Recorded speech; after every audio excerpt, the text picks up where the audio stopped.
They didn't even look me in the eye when they took it all away. That's how you know it was planned. When people start avoiding your gaze like your face might give them guilt. Or worse, memory.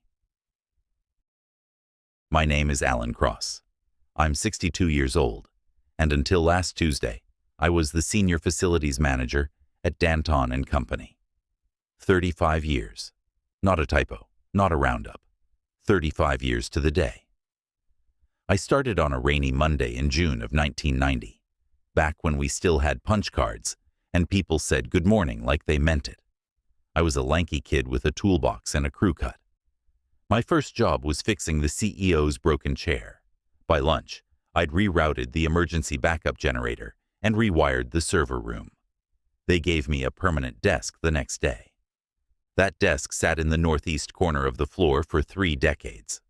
Far enough from the elevators that people didn't drop by unless they needed something, but close enough to everything important that I knew what was going on. It was a solid desk, walnut veneer, no wheels. I'd kept it clean, never cluttered, just the essentials. A framed photo of my daughter from her 3rd grade play, a ceramic mug with a fading "World's Okayest Employee" slogan, and a small brass plaque I'd made myself that read, "If it's broken, Alan's fixing it." I never missed a day, not once, not for the flu, not for a funeral, not even when I cracked a rib slipping on black ice in '03. I'd come in with a limp, a cough, a fever, whatever. I showed up, because that's what you do when people count on you. Because dignity, I thought, used to mean something. So when I got an email from HR asking for a quick chat, I didn't panic. I figured it had to be retirement paperwork, maybe a quiet send-off. I was realistic. I knew I wasn't a rising star anymore. I didn't want a party. A handshake and a sincere thank you would have been enough. The HR office had that faint, new paint and fluorescent lights smell. Rachel was already there when I arrived. She stood as I walked in. She's always standing, like she's rehearsing a TED Talk. Rachel's 34, give or take. Sharp blazer, vegan leather shoes, motivational quotes stuck to her laptop in cursive fonts. She's the kind of person who says, "Let's circle back," before you've even left the room. "Hey, Alan," she beamed, as if this were a birthday surprise and not an ambush. "Can we make this quick? I've got a Zoom at 10. I nodded, still thinking this was about benefits, or maybe that ergonomics audit she'd been bugging me about. I sat down in the stiff plastic chair across from her desk. The HR rep, Maya, I think, barely looked up from her iPad. Rachel clasped her hands together like she was praying for courage. "So, we've been looking at some restructuring." I frowned. "Okay." "And," she went on, "we're really trying to move in a more youthful direction." That word, youthful, it hit me like a slow stab to the gut. I've heard that word plenty of times, in ads, in hiring meetings, in boardroom whispers. It's a word that pretends to be innocent, but never travels alone. It's followed by cuts, buyouts, pivots, replacements. I blinked at her. My mouth opened, then closed again. She filled the silence like she always does.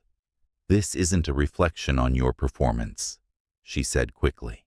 "It's just, we're evolving. The culture's evolving, you know." I didn't know. Or maybe I did, and just didn't want to admit it. Then she waved to the doorway. "Actually, this is perfect timing. Alan, meet Chase." Chase strode in like he was arriving on a red carpet. Mid-20s, gelled hair, expensive sneakers, a wireless headset looped around his neck. He was carrying a dog, a real one. Some kind of hypoallergenic poodle mix with a bandana that said, "CEO of Cuddles." Rachel squealed, "You brought Bandit." Chase grinned and nodded at me. "Yo, you the guy who used to sit by the server rack?" "Used to." That's when I noticed it. The mug was gone. The photo, the plaque, all of it. And the desk, The one that had held my working life together like a compass was now covered in plants and noise-canceling headphones. I stood up. Rachel gave me a look like she was hoping I'd go quietly. And I did. No yelling, no tears. I just nodded. A single, almost imperceptible nod. Then I walked out, past the receptionist who was pretending to answer a call, past the framed photos of team-building events I hadn't been invited to in years, past the loading dock where I used to eat my sandwich in the sun. I didn't even go to my locker. Nobody followed me. Nobody said goodbye. I walked out into the summer heat, my hands empty, my heart heavier than it had been in decades. 35 years, and I don't even get a cardboard box. The first morning, I woke up at 6:30 like always. No alarm. Just the clock inside me, ticking like it had for decades. I made coffee, same blend I've used for 20 years, poured it into the same mug they didn't bother to return. I sat at the kitchen table, looked out at the quiet street, and waited for something. The sun came up. Birds chirped. No emails, no calls, no schedule. The silence was so thick, I could hear the refrigerator humming. The second day, I ironed a shirt out of habit, caught myself halfway through buttoning it, and felt ridiculous. I went to the park and walked a loop. It felt wrong to be there in the middle of the day, surrounded by young moms, retirees, joggers. I was a ghost in running shoes, invisible in broad daylight. By day 3, I'd cleaned the garage. On day 4, I alphabetized the spice rack. Day 5, I just sat. My body didn't know how to be still, but I couldn't make it move either. The quiet stretched around me like wet cement. Not restful, not peaceful, just heavy. I called Dennis, my old buddy from maintenance. We used to eat lunch together every Thursday, same bench behind the boiler room. He answered, but his voice was distant, cautious. "Tough break, man," he said. "You gonna sue or something?" "No," I said. There was a long pause. "Well, if you ever want to catch up." I said I would. I won't. I tried cooking that evening. Something new. A recipe from a site Rachel once recommended in a meeting, ironically. Burnt it. Threw it out. Ate crackers and cheese while watching reruns of a show I didn't even like. When I turned the TV off, the house creaked. Or maybe I imagined that.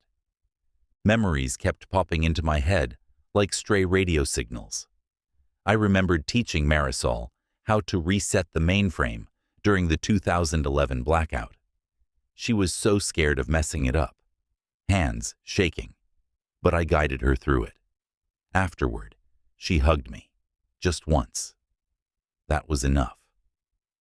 I remembered rigging the paper tray of the copier to bypass the sensor when the company wouldn't approve a replacement part. People joked I had magic hands. I never told them how simple it was. I remembered setting up a chair for Rachel when she was just an intern. She thanked me like I'd brought her a throne. That was 15 years ago. And I remembered how I said nothing in that HR room, not one goddamn word. I just walked out. Who does that? Who stays silent when their entire life is being erased? The shame crept in, slow and cold, like a draft under a locked door. Not because I got let go. No, that happens. But because I didn't fight. I didn't even flinch. Like I thought I deserved it. I opened LinkedIn that night. Typed Danton and Company into the search bar. Nothing. They'd posted a photo of their new office layout. "Fresh spaces for fresh ideas," the caption read. I looked at the picture, squinting. My desk, well, the spot where my desk used to be, now held a beanbag and a ring light. The comments were full of heart emojis and fire symbols. I checked the People tab. My name wasn't listed, not even in the alumni section. 35 years, and not even a blip. On the 5th day, I took the train into the city. Didn't even know why until I was halfway there. My feet moved on their own. I got off 2 stops early just to walk the old commute route, past the bakery I used to grab muffins from, the shoeshine guy who always nodded at me, the corner flower shop that never changed. When I reached the Danton building, I stopped across the street. Same glass doors, same revolving entrance. But it looked different now. Too clean, too bright, like someone had scrubbed away all the grit that gave it soul. That's when I saw him. Chase, the new guy. He stood in the lobby tossing a rubber bone for that ridiculous dog. The receptionist laughed as the mutt skidded across the marble. Chase leaned against the desk like he owned the place. He wore sunglasses indoors. Indoors. I stood there, hands in my coat pockets, heart hammering harder than it should have, watching him like he'd stolen something from me. Because he had. It wasn't the desk. It wasn't the paycheck. It was the place, the meaning, the proof that I'd mattered. And just like that, something inside me cracked. Not loudly, not violently, just a hairline fracture in whatever part of me believed that loyalty still meant something. They didn't just take my job, I muttered, the words escaping before I even knew I'd spoken. They erased me. I turned away from the building, took the long way back to the station, didn't look back. I didn't need to. That place wasn't mine anymore. It never had been. On the 6th morning, I opened a fresh notebook. Yellow legal pad, thick lines. My hand hovered over the first page for a moment, then started writing. Systems touched. The list came easier than I expected. HVAC automation scripts, badge access overrides, printer network bridges, a dozen power fail-safes I installed over the years because no one else would. I jotted down each one. Every shadow patch shortcut and old password string I used to stitch their crumbling infrastructure together. Most of it I'd built on my own time, because it needed to be done, because I took pride in keeping the machine humming, and they had no idea. By mid-morning, I'd filled 3 pages. Another heading, People Trained. Marisol, Kevin, Toby. A few had moved on to better things. Most stayed. I made stars next to the ones who still worked there, just to remember who might have been too quiet when I was pushed out. No one asked me to sign an NDA, no exit interview, just a half-hearted email from HR with a PDF of Cobra options and a line about valuing my service. They thought I'd vanish quietly. They underestimated the value of memory. I opened a new browser and created a fresh email account. hollowpillar45@protonmail.com. Anonymous enough. I used a VPN just to be safe. Old habit from helping IT test firewall limits during our phishing audits. They used to call me paranoid. Now I was just prepared. Logging into their network systems would have been easy. Child's play, really. But I didn't want to break anything. This wasn't sabotage.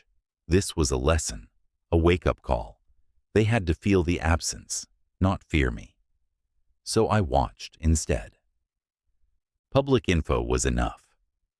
Through third-party vendor reports, open directories, cached conference notes, like leaves caught under doors, I saw the gaps. One of the network backup scripts I'd warned about 2 years ago hadn't been patched. Still running on a temp credential I'd created. They'd never updated it. Their new inventory tool was clashing with the old facilities database. Print queues failing. IT routing service tickets through a chatbot that never escalated real issues. I could see the pieces sagging. Next came the clients. I compiled a short list. Companies I knew well, ones I'd seen on invoices or had toured during site visits. I drafted a simple message. You might want to ask Danton and Company about the false uptime numbers in last month's maintenance report. Start with the June 14th log. Pay attention to the HVAC power dips between 2 a.m. and 6 a.m. Your product might have been stored out of spec without you knowing. I signed it, a concerned technician. Sent it from a burner account to 2 of their clients. Another email. Different company. Quality control appears to be inconsistent in your vendor's latest rollout. A good place to investigate would be the faulty badge logs after their last system migration. Might explain the late shipments. No lies, no fabrications, just things I knew, things I'd warned about. If they didn't want me in the room, I'd let my absence be the ghost that haunted it. That night, I updated my resume for the first time in 11 years. It felt strange, listing out achievements I'd never needed to prove before. I sent it to 3 rival firms. One of them, Silver Edge Logistics, called me the next day, said they remembered my name, wanted to know if I could consult on infrastructure stabilization. I can't share anything proprietary, I told them. Of course, the rep said. We just want your perspective and maybe a few war stories. War stories. That's what it felt like now. Like I'd walked off the battlefield, stripped of rank, only to realize the generals never cared who dug the trenches. Late that night, I composed one more email. Short. To the point. No greeting. When you remove a pillar, you should check if the roof still stands. I sent it to Rachel's work address. I knew she'd read it, probably in the middle of some team meeting, with her frozen yogurt and digital planner open. Maybe she'd laugh. Maybe she'd forward it to HR. Didn't matter. I didn't want a reply. I sat in the dark for a while after that. No music, no TV. Just me and the hum of the fridge again. Only this time, I felt something shift, like a valve opening. I hadn't lost my edge. I hadn't become obsolete. I'd been buried under noise, tossed aside for a shinier toy. But I remembered every bolt, every wire, every patch in the wall that kept the place from caving in. They'd find out. One missed shipment, one failed system, one unhappy client at a time. I didn't need revenge. I just needed them to remember what they lost. It started with a headline. I wasn't even looking for it, just scrolling through the morning news on my phone, killing time before the kettle boiled. There it was, sandwiched between a celebrity divorce and a weather alert. Corporate shakeup after senior staff. Cuts backfire. I tapped the article, not expecting much. But the photo said it all. A wide shot of Danton & Co.'s lobby, the company logo blurred behind the reporter's shoulder. My old home, my old battlefield. According to the piece, 2 major contracts had been pulled within the same week. One cited logistical issues. The other blamed trust concerns following inconsistent performance. The article used words like disarray and system instability. A few anonymous quotes from insiders blamed the company's culture shift for neglecting core infrastructure. One even said, they gutted experience, thinking youth could replace it overnight. I sat at the table with my coffee and just stared at the screen. The words didn't quite feel real. Not yet. It wasn't glee I felt, more like pressure leaving a valve, a release of something I didn't know I'd been holding in my chest. By noon, LinkedIn was buzzing with posts about organizational resilience and the cost of cutting legacy knowledge. Half the people posting were the same ones who'd high-fived Chase in the kitchen while I packed up my locker. The irony was so sharp, I could almost taste it. Then came the call. It was Kevin, one of the few young ones I'd actually liked. I trained him in year 2, walked him through the electrical backup system step by step when he was fresh out of college. He'd left for another company last year, but apparently he still had friends at Danton. Hey, he said, you hear about the fallout? I kept my voice even. Yeah, just read the article. They're scrambling, he said. Rachel's in deep. Word is she tried to restore an old config file and crashed the entire HVAC monitoring system. No backups. IT says it might take days to rebuild. I didn't say anything. I didn't need to. He went on. Half her team quit last week. Apparently she's not doing well. She tried to blame the facilities department for the supply chain delays. Thing is, there is no facilities department anymore. I almost smiled. And get this, Kevin added, lowering his voice like someone might be listening. The dog? Bit the VP's kid at Bring Your Family Day? Whole thing was caught on the security cameras. HR's in meltdown. That did get a laugh out of me. Short, hollow, but real. After the call, I sat still for a while, just watching the steam curl from my second cup of coffee. I should have felt vindicated. Maybe I did for a minute. But beneath it, something else stirred, something quieter. I put on my coat and took the train downtown. The Danton building looked the same from the outside, but something was off. Fewer people coming and going. The windows, half of them dark in the middle of the workday, like a once busy hive that had gone cold. I stood across the street, same as before, but this time I didn't feel invisible. I felt apart, like I'd left a version of myself sealed inside that building, and now I was just visiting the scene of his disappearance. I crossed the street and stepped inside. The lobby was quieter now. No dog, no buzz. The front desk was still manned by Rita, the receptionist with the thick glasses and perfect cursive handwriting. She looked up, blinked, then smiled in a way I hadn't seen in a long time. "Alan?" she said. "Is that really you?" In the flesh. She came around the desk and hugged me. That caught me off guard.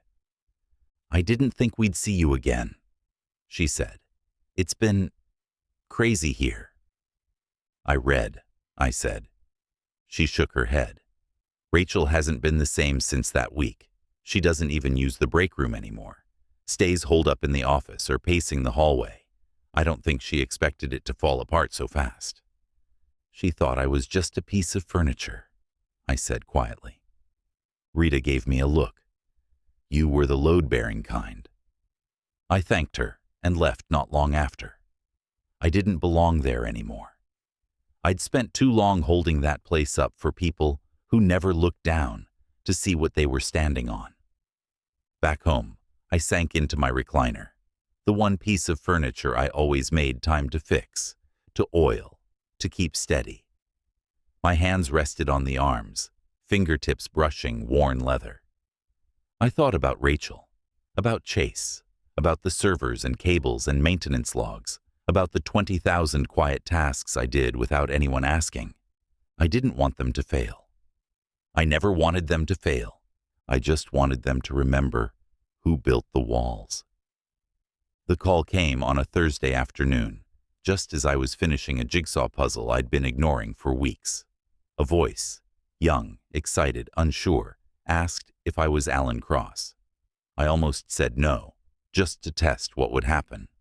"Yes," I said instead, sitting up straighter in my chair. "We're a small startup," the voice explained. "Logistics and warehousing. We heard through a contact at Silver Edge that you're sort of a legend in the ops world.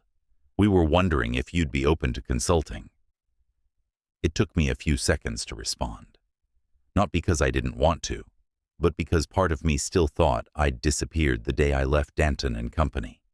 That my usefulness ended at the glass doors, with the fading security badge in my back pocket.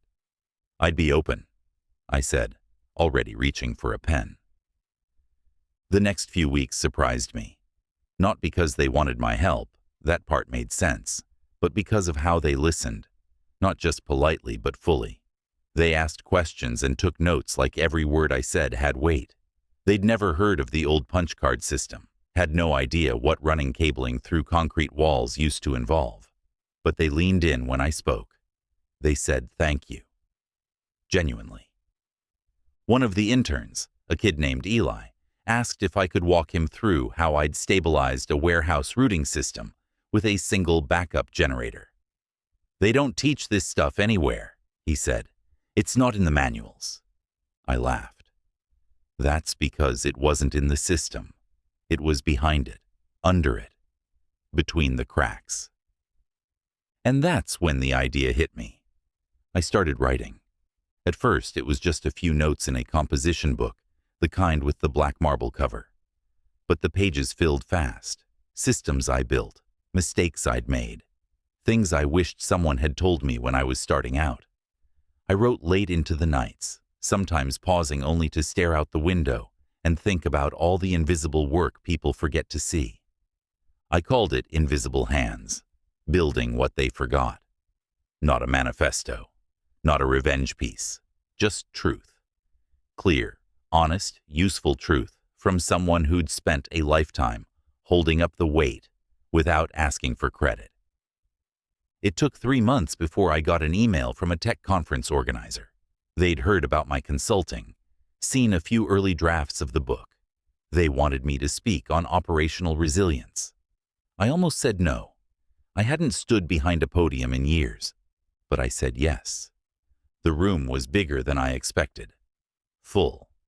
Young faces, curious eyes. As I walked up to the stage, I felt the usual tightness in my chest, the way it used to feel before a system reboot. But the moment I spoke, it loosened. I told them about the copier I kept running with a bread twist tie and a bit of tape. I told them about mentoring a scared intern through her first outage.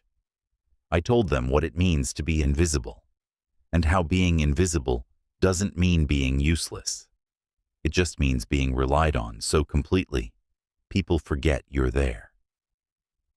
When I finished, they clapped. Not the polite kind, the kind that rises, that lingers. Afterward, someone tapped me on the shoulder and asked when the book would be out. Another wanted to buy me a coffee. For the first time in a long time, I didn't feel like a man trying to prove he still mattered. I felt like someone who never stopped. That night back home, I checked my email. There was one from Rachel. Subject: I owe you an apology. Body: I didn't understand what I was throwing away. I really didn't. I thought systems could replace people. I was wrong. I don't expect a reply, but I wanted you to know. I remember now. I stared at it for a while. My cursor hovered over the reply button, but I didn't click it. I didn't need to. What I needed, I'd already found. Not in the apology, but in the absence of need for one. I was building again. Not systems this time. People, knowledge, legacy. A week later, I found myself walking past the old Danton building again. I hadn't planned it. My feet just took me there like they were checking in on an old friend. The lobby was empty. The lights were off. A sign in the window read, "For lease. Inquire within." I stood there for a moment, just watching the sun reflect off the dark glass. It didn't hurt, not anymore. It felt final, like a chapter closed with purpose. I smiled, just a small one. Then I turned the corner. Sunlight hit my face, warm and steady. Some things you build for others. Some things you build to last. And some things you build again.